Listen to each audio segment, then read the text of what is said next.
పరిష్కరించాలి నాగరంలో dumping yard సమస్యలను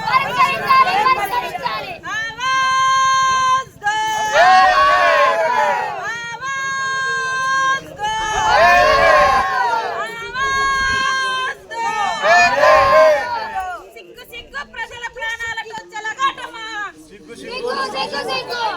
సిగ్గు ప్రజల ప్రాణాలతో చెలగాటమా పోరాడదాం సమస్య పరిష్కారం అయ్యేంత వరకు పోరాడదాం సమస్య పరిష్కారం అయ్యేంత వరకు పోరాడదాం సమస్య పరిష్కారం అయ్యేంత వరకు.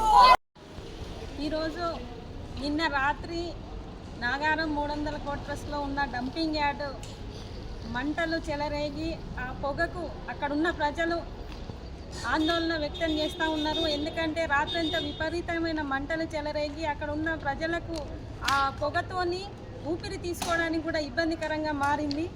ఆ విషయంలో రాత్రంతా కూడా ప్రజలు ఆందోళనకు గురవ్వడం జరిగింది. ఉదయాన్నే ఆ బాధ భరించలేక అక్కడున్న కమిటీ సభ్యులు అక్కడున్న ప్రజలందరూ కూడా ఏకమై ఎక్కడికక్కడ చెత్త బండ్లు నిలిపివేసిన పరిస్థితి మనం ఈరోజు చూస్తూ ఉన్నాం. పెద్ద ఎత్తున ఆందోళన చేస్తే తప్ప ప్రభుత్వం దిగొచ్చే పరిస్థితి లేదు. కమిషనర్ గారు దాదాపు 10-11 గంటల వరకు ఉదయం నుంచి 10-11 గంటల వరకు నిరసన తెలిపితే కానీ కమిషనర్ గారు రావడం జరగలేదు.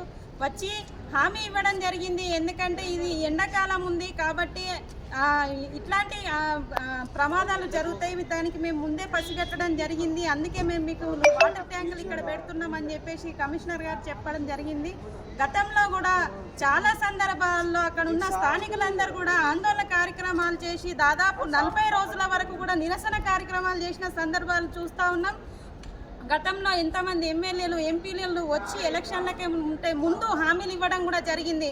డంపింగ్ యార్డ్ మేము కనుక ఎలక్షన్లో గెలిస్తే ఇక్కడున్న ప్రజలకు ఈ డంపింగ్ యార్డ్ సమస్యనే లేకుండా చేస్తామని హామీలు ఇవ్వడం జరిగింది. కానీ ఈరోజు ఎక్కడ గెలిచినా కూడా ఎవరు అధికారంలోకి వచ్చినా కూడా అక్కడ ఉన్న స్థానికుల సమస్య మాత్రం పరిష్కారం కాలేదు. ఇప్పుడు కూడా వచ్చిన ప్రభుత్వము వచ్చిన కమిషనర్ గారు ఎవరైతే ఉన్నారో దాని మీద ప్రత్యేకమైన దృష్టి పెట్టి అక్కడ ప్రజల ప్రాణాలు కాపాడాలని చెప్పేసి సిపిఎం పార్టీగా డిమాండ్ చేస్తున్నాం. ఆ సమస్య పరిష్కారం కాకపోతే రేపు ఆందోళన కార్యక్రమాలు చేపడతామని ప్రభుత్వాన్ని హెచ్చరిస్తా ఉన్నాం.